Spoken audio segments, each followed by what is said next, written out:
Welcome to Light Boxes, a football show. I'm your host, Rob Ballantine. My goal for this channel is to help you think outside the box about the NFL. And today, we're going to be taking a look at the NFC North. The final episode of this 2025 Divisional Preview series ends with the NFC North because I'm a Bears fan. Full disclosure, I am a Bears fan. Now, I am an analyst and I will approach all 32 teams with the least bias possible. But I'm also a fan and I root for the Chicago Bears, and that makes this division extra exciting for me. I think all four teams are very, very good.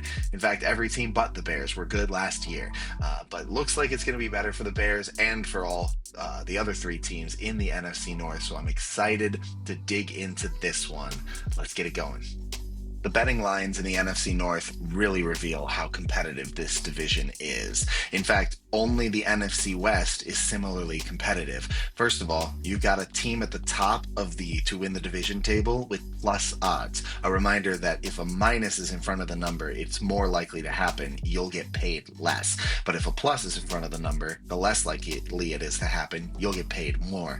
The Lions have plus 155 odds to win this division, and the other four teams go higher up the plus odds from there.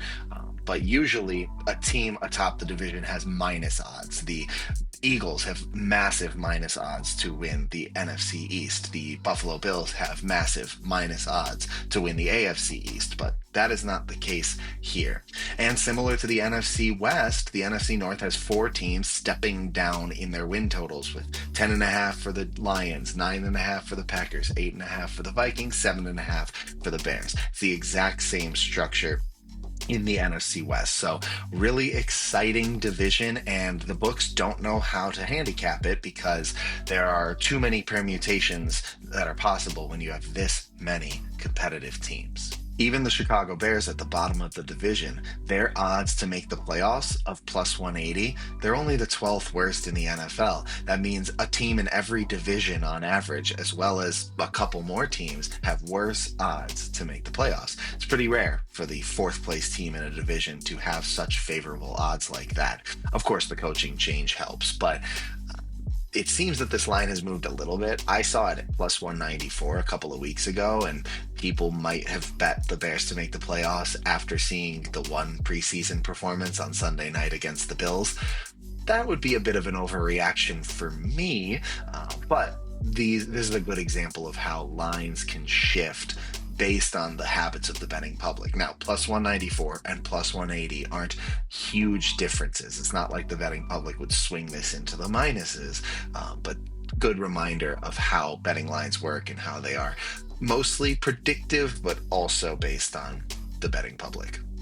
The NFC North schedule is tough. These teams have to play the NFC East and the AFC North. Both of those divisions have three teams at the top who are competitive. And then even the Giants and the Browns, who aren't projected to be very good teams, they both have defensive line play that can steal a win here or there, take over a game. And that's scary. That's not a pushover opponent because there's a unit you have to be fearful of.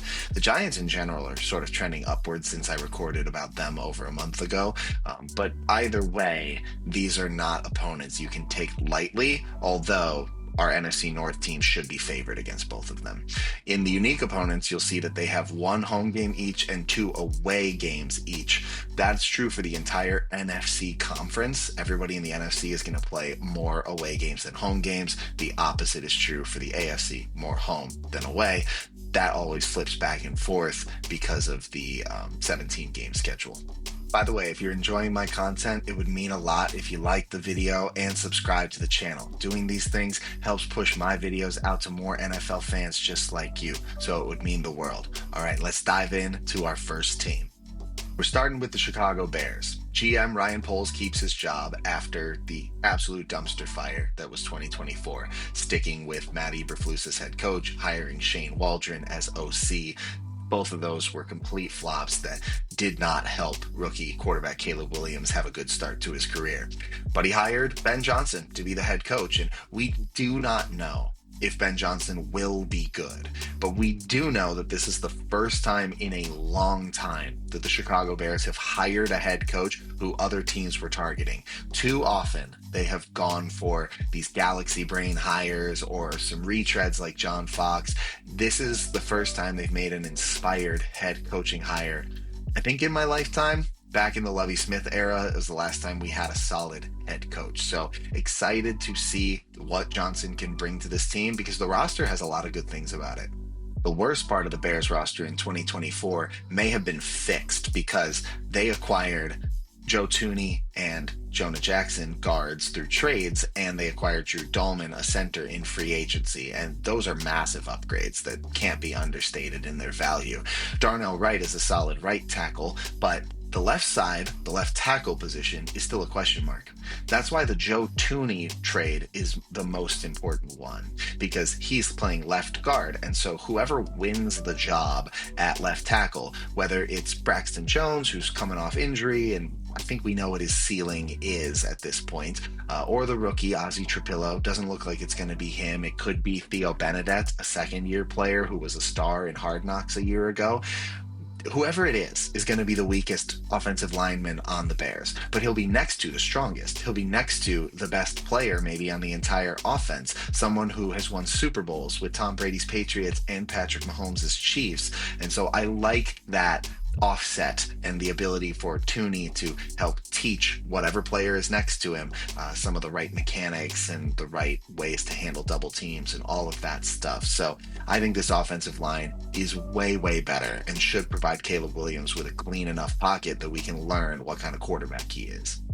I'm more hesitant about this secondary being an elite unit, and I think some Bears fans have just written that in pen because they look at the names of the players in the secondary and they see Dennis Allen coming in to coach them up maybe better than Eberflus did.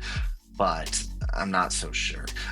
Most of it stems from health. Jalen Johnson hasn't been healthy all offseason, and he's not even guaranteed to be back for week one. Kyler Gordon has missed some time. Jaquan Brisker is maybe one concussion away from having to reevaluate his whole career. Kevin Byard is in his 30s, and if he loses a step, that could be an issue.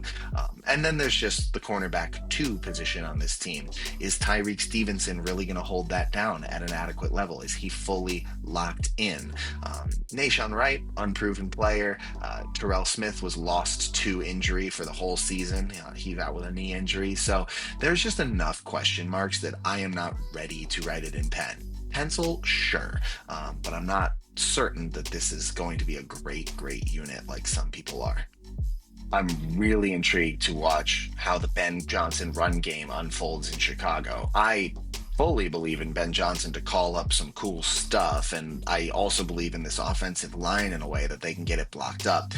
But he does not have access to the same running back talent that he did in Detroit. In fact, it was a year after he started calling plays in Detroit that team started to reevaluate its running back room, and they acquired David Montgomery and drafted Jahmyr Gibbs.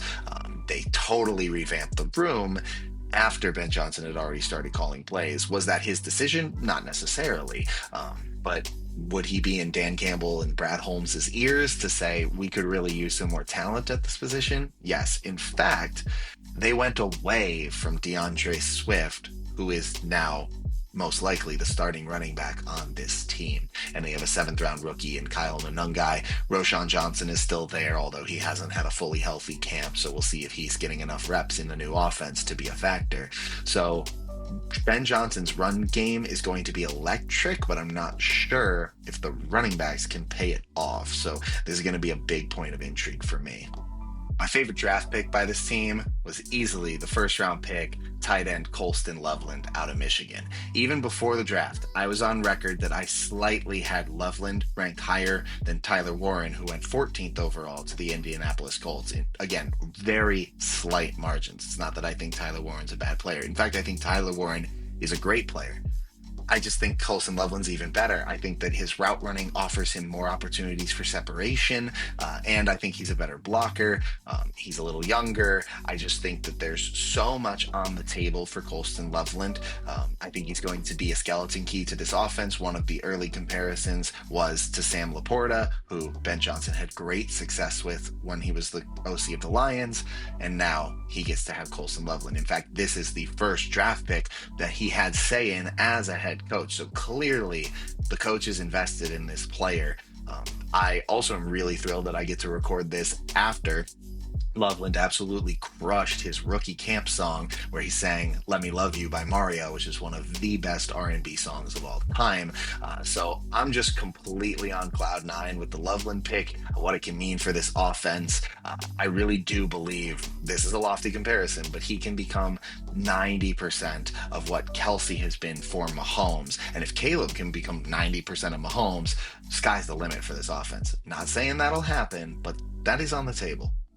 For each team, I will highlight what I call the fulcrum. The fulcrum is the person or unit most responsible for the success or failure of that team in 2025. And I usually like to use this section to highlight unheralded aspects of a team, but I can't do that with the Bears. It would be disingenuous to pick anyone but quarterback Caleb Williams as the fulcrum. This team is going to go as he goes. Now, the most hopeful comparison is to that of the 2017 Los Angeles Rams. 2016, Jared Goff had been the number one overall pick and had a pretty bad rookie year. But then they switched head coaches to Sean McVay, an offensive genius. And then Goff looked a ton better, and that team even made the playoffs. The hope is that the same arc will occur for Caleb under Ben Johnson. But the key difference is that Goff is just a little more even-keeled, and Caleb really wears his heart on his sleeve. I don't mind that to a degree. I like the emotional vulnerability. I also have no problem with the painted nails, so let's not throw that in the conversation. I'm good with that. But you need to have a certain patience with yourself and a certain maturity and a certain shake it off, let's move on to the next play. Caleb was not able to demonstrate that most points of the 2024 season. That doesn't mean that won't turn around too. Maybe this time with Ben Johnson and the safety he feels with a better coach will lead to that. He's also not very old. Like, he's a pretty young prospect in general, so maybe there's time for that to turn around, but he's got to do it because Chicago is a pressure cooker of a market, and he's going to have to wick that pressure off and just focus on the job at hand. And again, be patient with his own development, not put too grand of expectations on himself immediately. He should set the bar high, but there's a reasonable way to do that, and you have to approach every snap with the same level-headed mentality all the time in order to be the best quarterback. So I hope he gets there, but he is definitely the fulcrum for this team. The Bears win total is 7.5, so I will take the over on that number. But I don't have them as a playoff team. I don't have them doing the same thing that the Rams did in 2017 because those Rams were in a much weaker division relative to these Bears. They have the Vikings, Packers, and Lions, three excellently coached teams. Two of them are very secure at their quarterback position. They all made the playoffs last year. So hard for me to pick the Bears to make the playoffs with that context in mind. But if this is an 8-9 or 9-8 season that shows flashes of a promising future and there's belief that Johnson and Williams are the pairing going forward, that should be enough. And that's where the expectations should be set. That is what Bears fans should demand. If everything clicks, sure, maybe they go further. But 8-9 or 9-8, perfectly good outcome, especially if Williams is clearly the quarterback. On to the Minnesota Vikings, and it is wild to see a team have 14 wins one year and drop all the way down to an 8.5 win total the next year. Now later we'll see that the Lions had 15 wins in 2024 but are down to a 10.5 win total the next year, but that doesn't really tell the whole story because bookmakers will never give you that inflated of a win total. They'll never put it at 13.5 or something because the variance in football naturally, the risk of injuries, it's just too risky for them. Even 12.5 is rarefied air. So when they put you at 10.5, they're saying either side of this line is still a double-digit wins team, almost certainly a playoff team. When they put you all the way down at 8.5, though, that's signifying that one side is a winning team, one side's a losing team. One side might be fighting for a wild card spot. One side is definitely not getting into the playoffs at all. And so this is a precipitous drop for the Vikings. Not a ton changed as far as their key contributors are concerned. You've got the same great head coach who's your offensive play caller. You've got the same great defensive coordinator. You've got so many of the talented players on this roster, and they even improved aspects of the roster. But the biggest change is quarterback. And quarterback's value is, of course, massive. And so that must be contributing mostly to the drop, as well as maybe the bookmakers are saying the 14-3 record in 2024 was a bit lucky. I think this is a really good team, and I'm really excited to dive into them. The Vikings did a lot to improve their offensive line this offseason, and I worded this section the same way I worded the Bears equivalent section for a reason. They had the same issues. The interior offensive line spots were not getting any push in the run game. They weren't creating safe pockets in the pass game, and so the Vikings swapped all three players out just like the Bears did. In the case of the Vikings, they used free agency to bring two Indianapolis Colts over. They brought center Ryan Kelly and guard Will Fries, and those two players have a ton of history together, and I love that because offensive line is all about cohesion. So these players knowing each other and being able to silently pass off stunts and being able to operate double teams really effectively, that's super useful, especially because the third addition is a rookie in Donovan Jackson. We're going to talk a bit about him, but I think he fits well into this line. And so now with your two stalwart tackles in Christian Darrisaw, as long as he can remain fully healthy, and Brian O'Neill, this is an awesome offensive line when it was one of the weaker points of the team last year. So big thumbs up for that. I also worded this section the same as I did for the Bears, and there's just a ton of similarities. It's not just a young, unproven quarterback who was drafted in 2024. It's not just overhauls on the offensive line. It's also questions that I see in the secondary. Now, defensive coordinator Brian Flores is always going to coach him up. And I think in base defense, this cornerback room can work. I think Byron Murphy is fine on the outside, and Isaiah Rodgers has really turned it around as a player after his suspension stint after gambling. But in nickel defense, when you move Byron into the slot and you need three cornerbacks, not sure about Jeff Okudah. Jeff Okudah was the third overall pick in 2020, but he's already on his fourth team. And none of the experiments with Okudah have really worked. So as much as I think of Brian Flores, I don't think he's the guy to just completely turn Okudah's career around, although I'll props to him if he does. And at safety, I think losing Cam Bynum was a big deal. Cam Bynum goes to Indianapolis because Lou Anarumo wants a safety he can trust to play all angles of the field, and they just don't necessarily have that guy. Josh Metellus is a really interesting Swiss Army knife, but he's a little better closer to the line of scrimmage. Harrison Smith is 36, and he hasn't been fully healthy this offseason.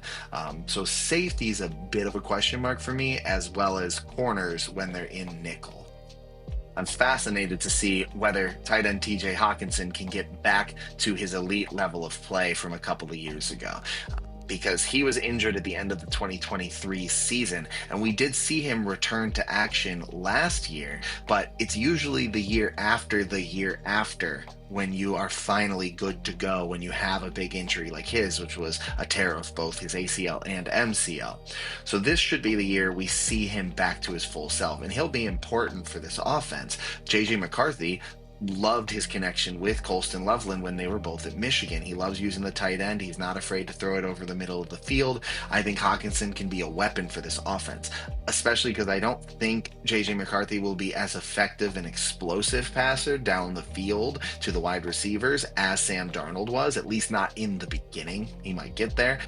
So I think TJ Hawkinson is a big part of developing JJ McCarthy's confidence early. And so whether or not Hawkinson can be that top 3 level tight end that he's capable of being for this whole year is a big deal for the Vikings. My favorite rookie on this team is left guard Donovan Jackson, and he was actually a left tackle at Ohio State for more than half of last season because Josh Simmons got injured. And he played admirably there, but that's not his natural position, so he'll go back to left guard for the Vikings, and I think that's a great fit. He's a very aware player. He's also got good feet, good nimble feet to be a puller. I just think he's sound overall, consistent player, a good pick to put in front of JJ McCarthy. So I like the player. I don't love the value though, and here's why. From a team building perspective, they only had 5 picks in this draft because they used multiple picks to trade up to get JJ McCarthy and Edge Dallas Turner both in the first round in the 2024 draft. So the cupboard was a bit bare this year. Donovan Jackson at 24 was the only pick they made in the top 100. The other 4 came later. So don't love that when right after them, the Texans trade out of the 25th pick, getting an extra third rounder in that deal. And right after that, the Rams trade out, getting an extra first rounder from the Falcons. So if deals like that were on the table for the Vikings, while Jackson is solid, I absolutely would have taken that deal instead of picking Jackson where they did.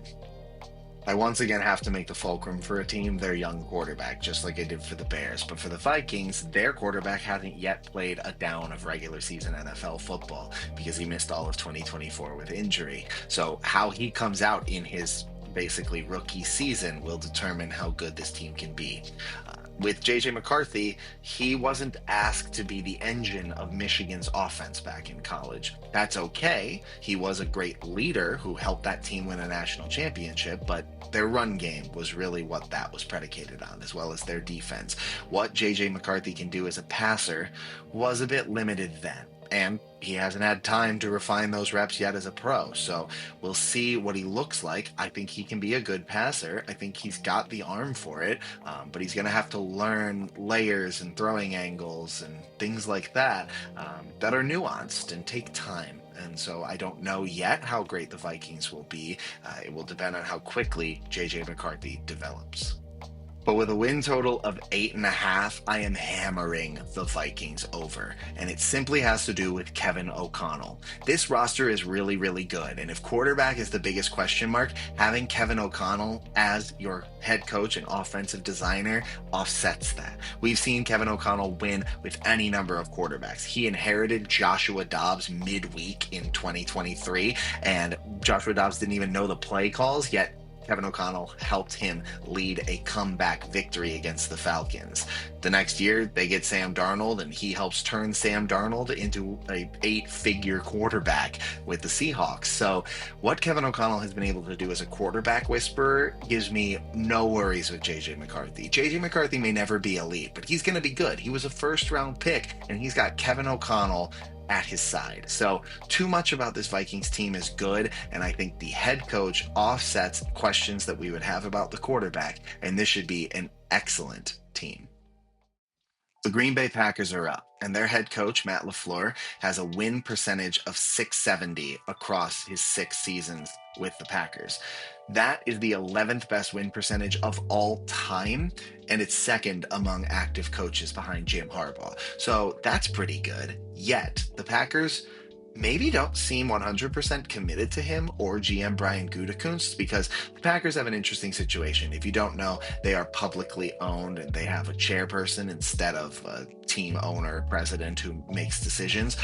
And Mark Murphy, the previous chair, had to vacate the position this year when he turned 70, which is a great rule that more companies should use. And now it's a man named Ed Policy. And Ed Policy came out and said, we will not be extending Gutekunst and LaFleur this offseason. Now, that's fine because there's 2 years left on each of their deals. But when you are extending with only 1 year left on the deal, there's a lot more pressure to get the deal done. You're giving more leverage to the coach and GM if they do well.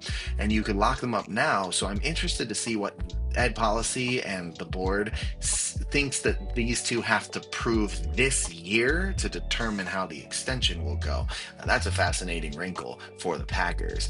They also have defensive coordinator Jeff Hafley entering his 2nd season. They're hoping to see a big step up from a really good season last year under Hafley. I believe in quarterback Jordan Love taking another step forward. We have to think about his timeline here. Even though he was drafted in 2020 and it feels like he's been in our lives for a long, long time, he sat for the first 3 years, just like Aaron Rodgers did. When he took over, they had a pretty rough start to that year, but then had a really promising end to his first full season as the starter.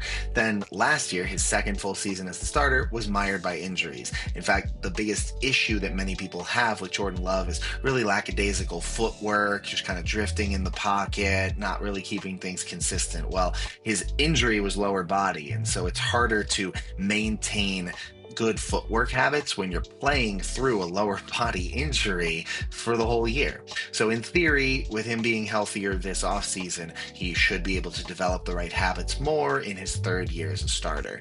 Now, when I say healthy, he's dealing with upper body. This time it's the thumb on his non-throwing hand.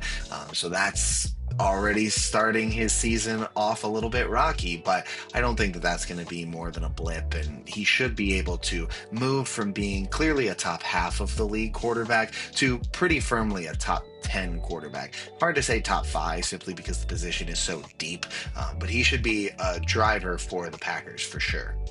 I feel shaky about this cornerback room, though, particularly when they have to play man coverage. Now, Jeff Hafley runs a higher percentage of zone coverage than most, but you can't live in zone all the time. And when the Packers have to be in man, this division in particular, with its play calling talent and its wide receiver talent, are going to pick on those dudes. Keyshawn Nixon, Nate Hobbs, Carrington Valentine, Javon Bullard, they are no match for Justin Jefferson and Jordan Addison, Amon-Ra St. Brown and Jamison Williams, DJ Moore and Roma Dunze. These are nightmare matchups for this cornerback room. Now, they won't always be in man, but that could lead to some big plays when they are executing man coverage. I understand that this team felt like they wanted to get rid of Jair Alexander. He'd been a bit of a headache, and they were paying him a good amount. So I understand letting him go. But the cornerback room definitely got worse with his departure.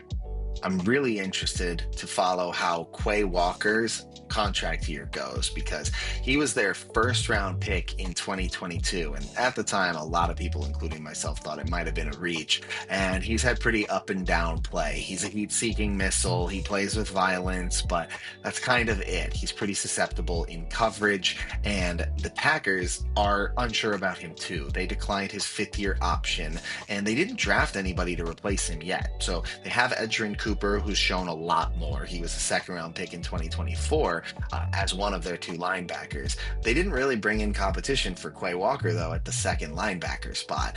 They didn't sign anybody of real note in free agency, didn't make a draft pick at that position. So they are letting Quay play it out, and they'll see if he can be a part of their future. That makes a big difference in this defense. I mean, having two good linebackers when you're playing as much zone as you are and being able to be more malleable and variable with that position will matter for the Packers. So we'll see how Quay Walker does. My favorite rookie on the Packers is wide receiver Matthew Golden out of Texas. And the Packers clearly view him as being able to have a wide receiver one-like impact on this team. I say it that way because Matt LaFleur has rejected the very concept of a wide receiver one, but they hadn't taken a first-round wide receiver since 2002 until this pick of Golden. So clearly they want him to change their offense in some way, and they believe he can. I think he's a very good receiver. I think he's got a well-rounded game.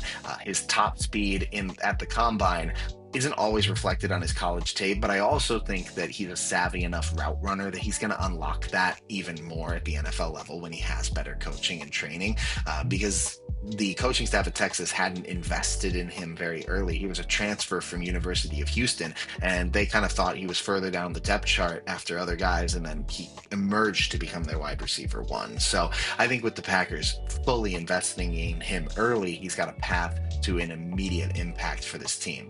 I would have admittedly taken Luther Burden out of Missouri, who went to the Bears, or Alec Iomanner out of Stanford, who went to the Titans at this pick instead. But Golden was definitely a fringe first rounder for me, so I think this was decent value, and he should make a difference for the Packers. The fulcrum for the Packers is their pass catching unit as a whole, the entire passing game. If they want to be an elite playoff team, if they want to be a Super Bowl contender, they need their passing game to level up. And I already do think Jordan Love will level up, but The rest of the pass catchers, there's tons of question marks. I don't think Christian Watson is going to have much of an impact later this season, even if it gets on the field, because, like we talked about with TJ Hawkinson earlier, it's not usually the year after an injury. It's the year after that we start to see good play. And so Watson's a question mark. Romeo Dubs has concussion issues that could really change the course of his career if he gets another one. Jaden Reed could be really good. I think Jaden Reed's fantastic. This coaching staff seems to think they can only use him in gadgety ways. They don't like him on in 12 personnel when there's only two wide receivers on the field. They're not going to use him there. So interesting that they don't have quite the same belief in what I think his ceiling could be.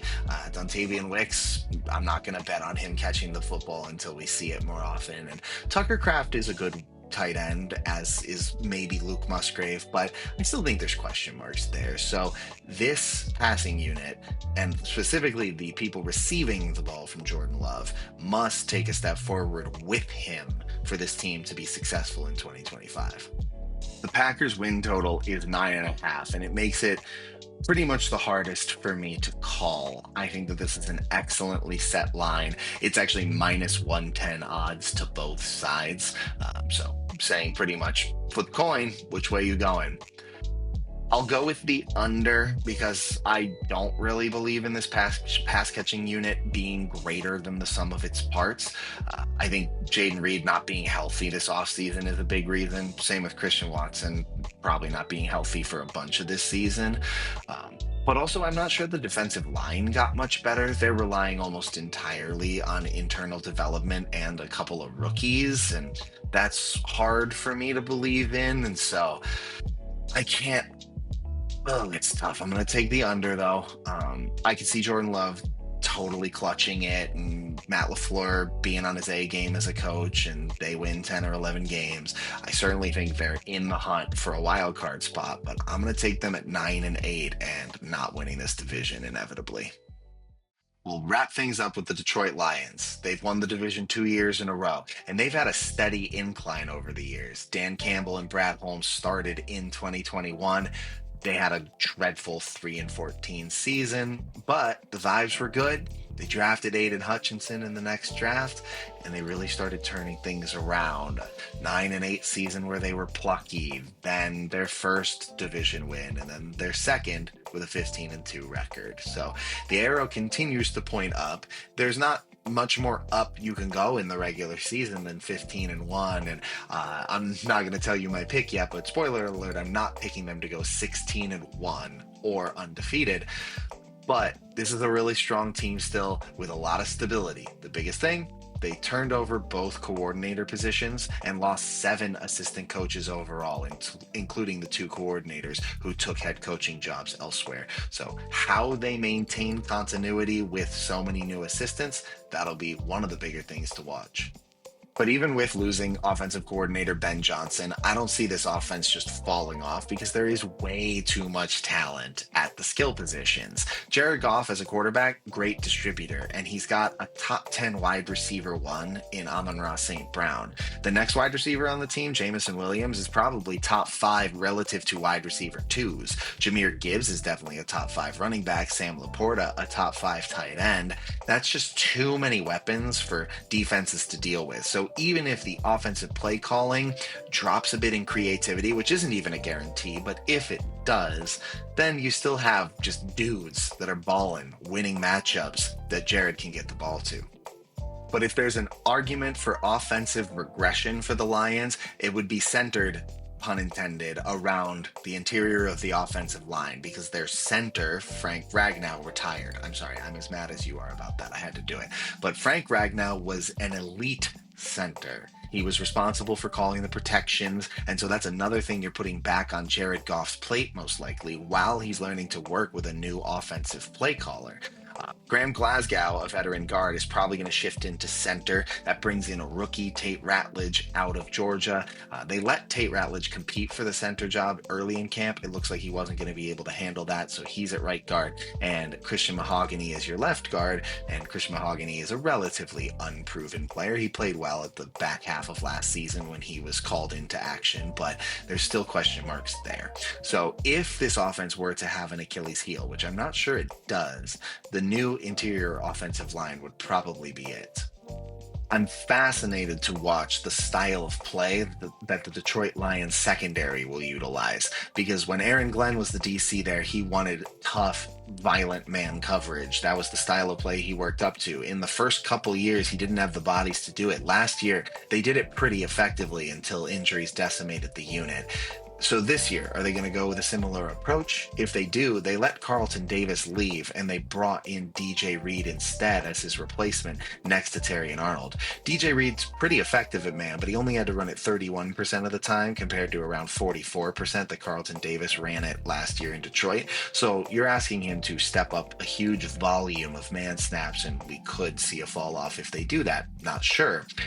But of course, they could just switch schemes entirely. They have a new defensive coordinator, Calvin Shepard. He came up under Aaron Glenn over the last couple of years, but maybe he wants to adopt some different coverage philosophies. So I'll be watching that with a ton of interest for sure. My favorite draft pick of the Lions was Ahmed Hassanin, the edge rusher out of Boise State. He was the first Egyptian-born D1 player and now the first Egyptian-born NFL player, and I think he was an absolute steal in the 6th round.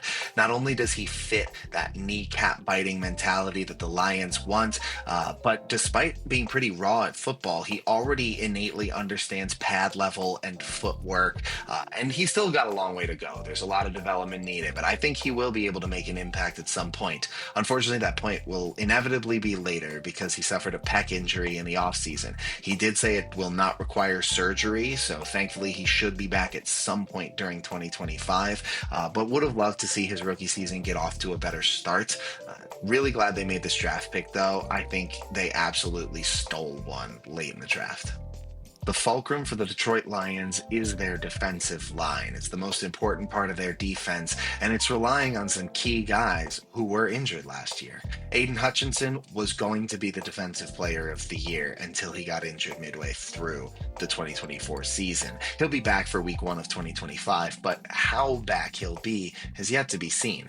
Now, if anyone is a freak of nature that could buck the trend of players not being ready the year after and instead being ready the year after to be back to their star potential, it is Aiden Hutchinson, but it's still a question mark. And Aleem McNeil, who tore his ACL in week 15 of last year, will not be ready for the start of this season, and he is their best interior defender. When he comes back and how well he plays when he comes back are big swings for this team.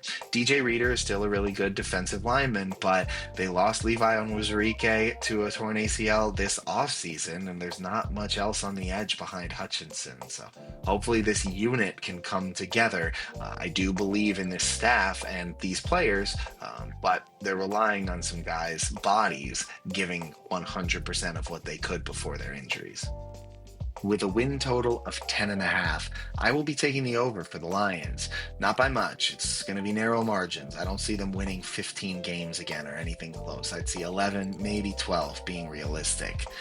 But I'm not as nervous about this staff turnover as everyone else is. Sure, losing Ben Johnson and Aaron Glenn and 5 more assistants is definitely a big deal, but Dan Campbell is a great head coach, and when you've built a program like his, you know that your tree is going to get picked from. You know that your staff is going to get poached. He's been preparing for this. I'm not saying that the 2 coordinators he's going with are definitely going to be great, but he's known that this was coming.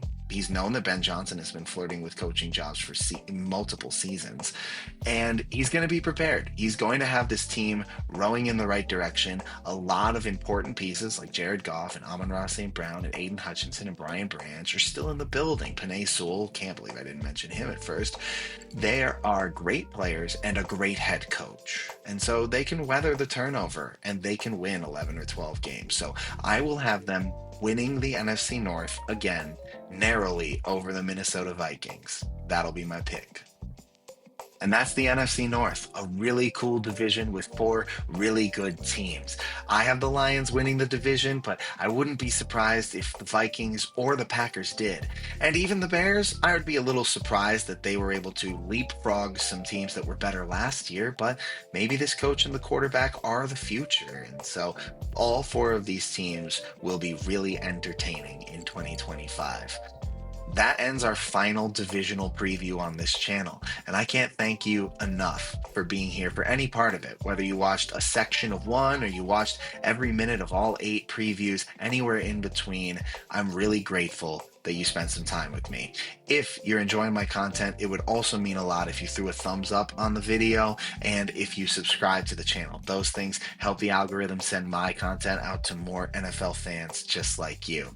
I don't know exactly what's next, but I plan to do one more video before the NFL season kicks off on September 4th, and then hopefully weekly videos every week of the season. So stick with me here at this channel. Again, this was Light Boxes. I'm Rob Ballantine. Thanks for watching, and I'll see you soon.